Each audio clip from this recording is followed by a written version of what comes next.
welcome to Heb's Christmas Art Hacks, and I am going to show you a little bit about writing nice lettering for Christmas.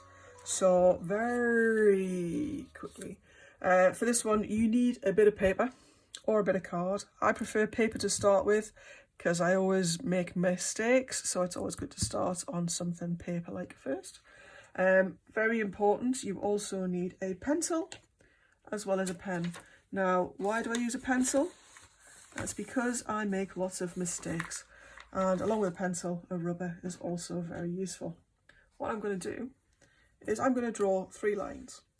So, now, as I might have mentioned in a previous message, I do not have rulers. I own rulers, but I don't know where they are. So, first of all, I'm going to get a piece of paper, and I'm going to make my ruler. So, I'll fold it in half.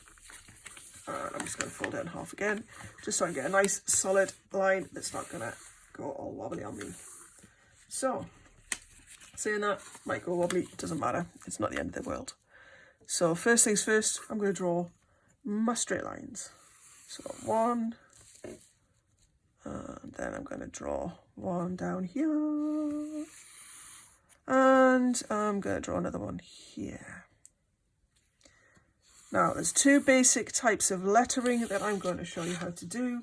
First of all is a single line letter. Now, this is really simple, and this is kind of what they would, I suppose, one of those trendy hipster kind of fonts.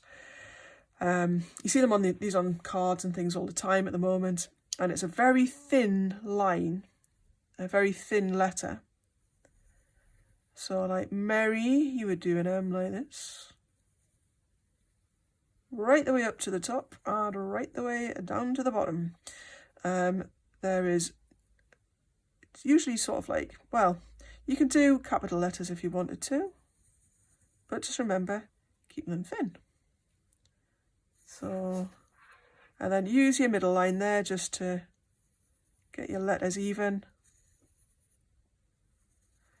If you wanted to, you could put ruler lines along just to measure how wide your letters are, but you don't have to. So Mary, I do Xmas because I'm lazy, and I also quite like curvy M's more than the other type of M with the points on. I like, yeah. And there we go. So that's just with capital letters. You can see all of the letters, the middle points are on the middle line. That's one of the reasons for using the 3. And it makes them look nice and even. And then just to say, you can do them as little letters as well. I actually quite like little letters because it looks quite informal and friendly. But again, using those lines, and don't worry about the old rules around letter height, just keep them between those lines. It actually looks okay.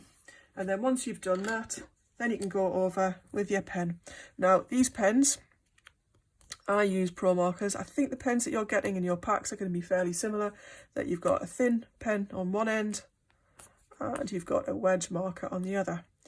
Now, the pen, the thin lines can be quite good for doing letters like this.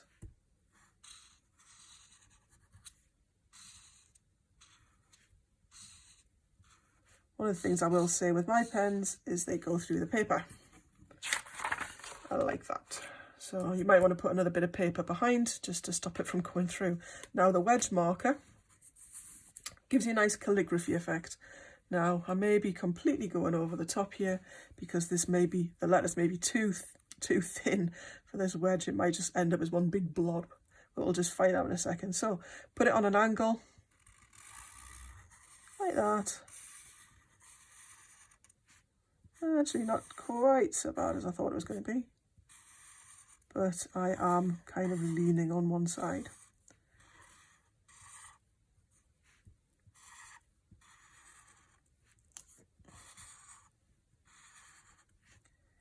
Maybe it's good for bigger letters. Maybe I should have done bigger letters for this one, but never mind. I quite like it. Let's just say it looks rustic. So there's your wedge marker and your thin line. Now, the other type of lettering that I was going to do is a bit more graffiti-like, I suppose. It's your classic sort of your fat letter, your fill letter. So to do this, the easiest way to do these is to draw your letters just as above. So we do our lines. 1, 2, 3, just like that. And you write your letters, making them a little bit bigger this time, and give them a space as well around them. The reason for this will become very clear in a minute.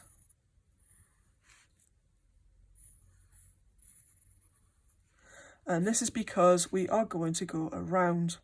So we are going to give an outline to our letters. So we're going to go around the outside of each of these letters. Just do a little flat bottom on each of them.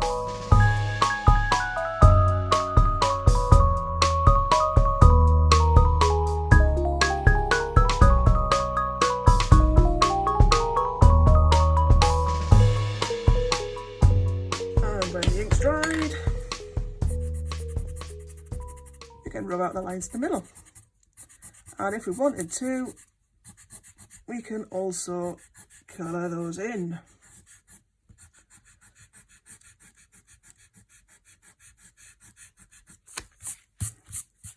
One of the most important things about lettering is, though, plan it out, measure it out. If you're not happy with the spacing on these, you can always go over the top and you can move things along when you trace it. So I would suggest tracing, put a bit of paper over the top and just trace it, and maybe move some of the letters over a little bit as you trace them. You could even trace them so that they join or even overlap, just like graffiti writing would. And you can put stuff like drop shadows on if you wanted to, so just to fancy it up a little bit.